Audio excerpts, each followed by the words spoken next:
I'm delighted to be joined by Galway and Oileáin Árainn footballer Seán Mulkerrin for the launch of AIB's new series, The Drive, which explores the adversity faced by inter-county players in the modern game and what drives them to pull on the jersey year after year. Hosted by Ardal O'Hanlon, The Drive features the stories of 4 inter-county players and their journeys on and off the pitch, celebrating the incredible perseverance showed by players across the country who, despite logic, can't quit no matter how tough it gets, because tough can't quit. You can view the teaser for the series on the AIB GAA social media channels.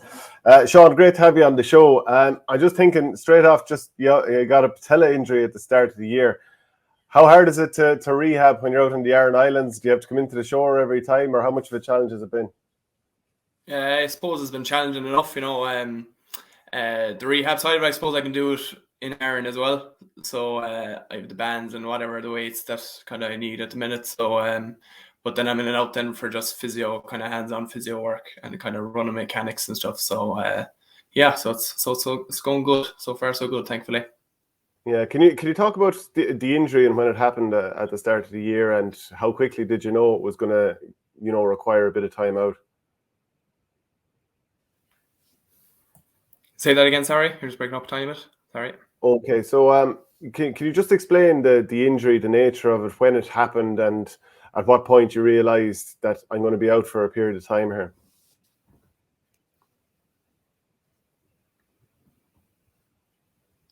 Yeah, so it happened playing in the Sigerson Cup for NUIG. I was actually just coming back from kind of a groin strain as it was. So I was actually building up fitness and building up kind of just full sessions and training and whatnot. So the idea was to play the last 15-20 minutes of the first round of Sigerson against UUJ, Jordanstown, and then fortunately then just got the knee-on-knee collision and kind of whichever way you hit the sweet spot, kind of just shattered my patella. So that's the kind of how it happened, yeah. Yeah, what's the prognosis? I know TJ Reid did it in the past around 2012, and he obviously came back and won Hurler of the Year a few years later. Not to put pressure on or anything, but there is scope to come back fully from this. For sure, yeah. I suppose it's kind of similar time frame to a cruciate in terms of 9 to kind of 12 months, but I don't think, as far as I'm told, it's not as reoccurring as a cruciate ligament would be kind of down the line. So that's kind of a bonus and a great thing to hear personally, anyways. Yeah, no doubt it's very tough when you got the news that you'd be out for a period of time. How tough is it to not be involved in these games? I'm sure you're itching on the sidelines. Yeah, it's very tough and challenging, I suppose, mentally. Anyways, you kind of, I don't think it's a feeling you get used to, especially when you're so accustomed to actually tagging or training even or playing games, So of course it's been challenging, but then you have different lads in the dressing room who have been through similar. We're kind of out for that period of time, so it's great to buzz off them as well to see how they kind of coped and how they kind of managed with all that kind of mental kind of toughness, if you'd like, and kind of how they kind of broke down the barriers and got back to playing, and they're flying it now. Can you give me your thoughts then on Galway's season so far? I was there for the Division 2 League final. It was an exciting game against Roscommon, just coming up short there. And then in the meantime, wins over Mayo, Leitrim and Roscommon to secure a Connacht title. Now this weekend, it's Armagh in an All-Ireland quarter-final, which is a very exciting prospect. But up to now, how do you feel Galway have been building?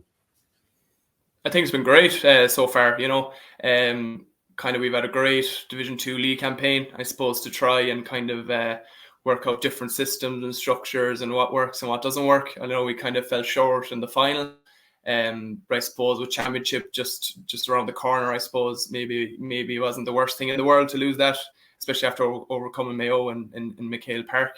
Then of course Leitrim, and then of course kind of getting the one over Roscommon again after 2 previous defeats to them in the league campaign. So I think we're going well. I think it's a great season, and we've kind of accomplished kind of what we said we would, and get up out of Division 2 back to Division 1, and then of course they're winning Connacht and kind of going on from there. How much of an impact has Cian O'Neill had since he's come in and been part of the backroom team? I think he's great. I think kind of whatever team he's kind of coached or worked with, you can see his kind of his sprinkle of kind of knowledge and kind of understanding of the game, and no different with us. I suppose he's added huge kind of values and different principles and stuff, which is great. Yeah, for sure. And is he very hands-on in terms of coaching, or is it, I'm sure that's a tough little balance for coaches. Someone else comes in and, toes can be stepped on and all that, but is he quite hands-on? He will be hands-on, yeah, Yeah. which is great because you can kind of learn from him. You can learn from anyone when they're kind of hands-on then, especially on the field. And I suppose the lads have been only talking great about him, which is great. And it's been going good so far. Yeah. How much of Armagh have you seen this season? Didn't start brilliantly for them in the Ulster Championship. I'm sure you saw that league game they had against Dublin at the start of the year where they were thrilling. But most recently beating Tyrone and Donegal shows that they're a team that are coming into this in rude health. Yeah, I suppose they've had a great league campaign, especially just coming up, and especially we could see what they could do straight away against the Dubs up in Croker for the first kind of round. And then I know they had a bit of a speed bump in Ulster in that game where they kind of lost, but they're on a kind of an upward trajectory really, and they're a great side now. Yeah, they scored 3 goals, one of them after just a few seconds through Rory Grugan the last day out. What would be the thing that, as a Galway man coming into this, you're most concerned about facing this Armagh team? I suppose they're kind of an open football team, They love kicking the ball, no more than ourselves, kind of you can see kind of similar kind of patterns of play in terms of Galway and Armagh and the kind of style they want to play. So it's kind of an open attacking brand of football, which is great to watch, And as you said there, they scored 3, so they're kind of they can score goals when they're on it, and it's kind of they're just a really really great outfit now, to be honest. Yeah, how much would you enjoy coming up against Rian O'Neill? He really is a talented player. He's class, yeah. He's one of their main players, and even over the last couple of years, he's been kind of standing out, with his performances. So he's very very talented player. Yeah, absolutely. So tell us about the Aran Islands and living out there. And do you still live out there now, or do you when you were in college, were you based in Galway City, for example? Yeah, so during college, the academic year, I was based in Galway mainly, and then going back and forth when I could, and getting home and seeing the parents and whatnot, and checking in. And then during the summer, then I kind of work a part-time kind of summer job as well in Ishmore. So it's in terms of training wise, it's probably easier when you're in college and kind of out on the mainland already. Whereas I suppose a bit more difficult then when you're based in Ishmore than trying to come in and out. Yeah, I was there not too long ago. I was at a stag in Doolin and ended up getting the ferry out, and we did a bit of a booze out there. So it was good old fun. Yeah. What's it like in the winter when the rain is coming in sideways? The wind is absolutely hammering you. Is it because it's beautiful in the summer? It must be hard there in the winter. Yeah, I suppose we're well used to it at this stage. But it's kind of nice as well how quiet it gets, and kind of a lot of people come home and family come home from like Australia or America for kind of 2 weeks there for Christmas, so you kind of get to see them and kind of I suppose meet them again and go out for a few kind of social kind of ones and whatnot. So it's kind of great, kind of unique as well how quiet it gets. So yeah, it's great. Would you be involved in fishing or any of the seaside activities or occupations over the number of years, or even as a young lad? I wouldn't have avoided all costs. Yeah. Yeah. So just do a quick Q&A with you. Just quick fire questions. Answer as long or as short as you like. What do you remember of your first time ever going to Croke Park?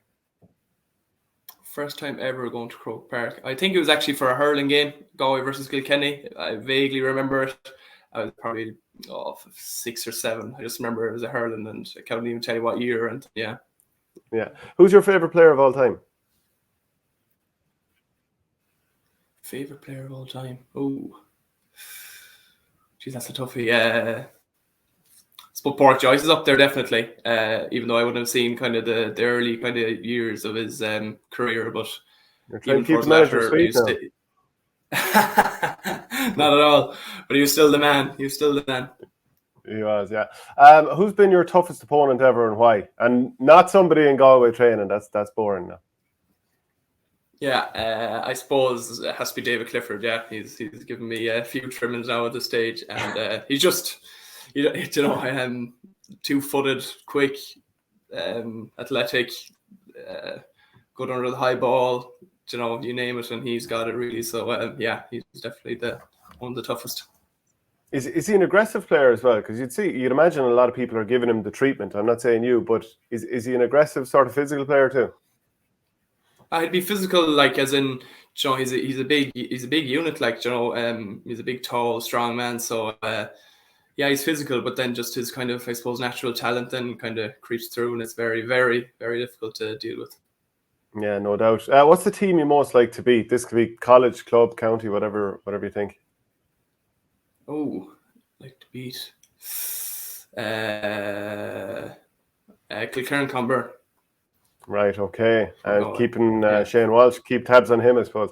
Yeah. Who's what's been your proudest day playing GAA? Proudest day. I suppose my first time playing a croker, I suppose, where it kind of sunk in. Actually, it was a minor semi-final against Donegal, and we managed to win. It was actually my first time. I was actually under 17 playing minor, and it was a great occasion. Just even being able to kick a ball around croker was just a kind of a dream come true. Who's been the biggest influence on your career? The biggest influence, I suppose. My parents, really, because they've from a young age they've brought me everywhere and anywhere to kind of, be it with rugby in my earlier days or kind of handball as well. I used to kind of be involved in that as well. So they've kind of I suppose brought me to where I needed to go to kind of fulfill whatever dream I kind of had. So yeah, I have to go with them. What's been the biggest disappointment of your career? Biggest disappointment. Disappointment. Maybe apart from the dodgy knee now, yeah, I suppose it is it's probably the only major kind of. I suppose you go back to the last two kind of finals as well. Kind of the narrow victory or the narrow defeat by 1 point in Pearse was kind of sickening, I must say. What's your favorite stadium to play in? Favorite stadium. It's hard to beat Croke Park, isn't it? To be honest, it sure is very hard to beat. Who's the joker on the Galway panel? Joker. It'd have to be Rob Finnerty, by far. Why so? Do you have an example? Just he's always messing between stretching, or he's always up to mischief. So, it'd have to be him. He's the first guy who springs to mind. Who's the best trainer? The best trainer. I'd go Paul Conroy. Really, yeah, and especially after he's just the example, really. Yeah, it's just an example for everyone. Yeah. He's quite the man to take a point. Yeah, he is. He's phenomenal at that now. That right foot is just unreal. So who's the best dressed? And obviously we'll come to the worst dressed too. Best dressed. Best dressed. I'll go for Johnny Heaney. Really? And who's the worst? Yeah, next. Oh, the worst. Oh, Kieran Bly. Really? Why? What did he be wearing? Yeah. I'd be wearing Crocs and flip flops and whatnot. So it wouldn't be my kind of type of style now, but he's rocking it in fairness too. Yeah, I think Crocs are coming back in as well. We'll probably all have to get stuck into them. What player loves the media attention? Oh, Shane Walsh. Oh, really? Who thinks that the women love them? Who thinks? Yeah. Jezzy Keneally, I'd say. Jezzy Keneally. All right. What player from another sport do you admire? Rafael Nadal, actually. I watch a lot of tennis. So just his kind of grit and determination and how precise he is about everything in terms of putting down his bottles of water. He has to be in an exact position facing the right way and whatnot. So he kind of obviously has his kind of systems in place, and it obviously works for him. Yeah, I think there's a bit of OCD going on there. And final question then, what manager from another sport do you admire? Manager from another sport. I think Jurgen Klopp, not saying that now because I'm a Liverpool fan, but it's just he doesn't change for, I suppose, any opposition he comes up against. It's just the same old, it's the same kind of what works for them instead of kind of trying to find out what works, against other teams. He just sticks to what he knows the team is good at. So I'd go for Jurgen Klopp, yeah. Okay, well, look, great chatting to you, Sean, and best of luck with the rehab, and hopefully we'll chat again. Thanks, million. Much appreciated. Thank you. So that was Seán Mulkerrin there. Just a reminder that we're going to be doing our first live OurGame show. It's going to be from Dooley's Hotel in Birr, Friday the 1st of July. So if you want to private message me on Twitter @ShaneSaint, we can organise getting you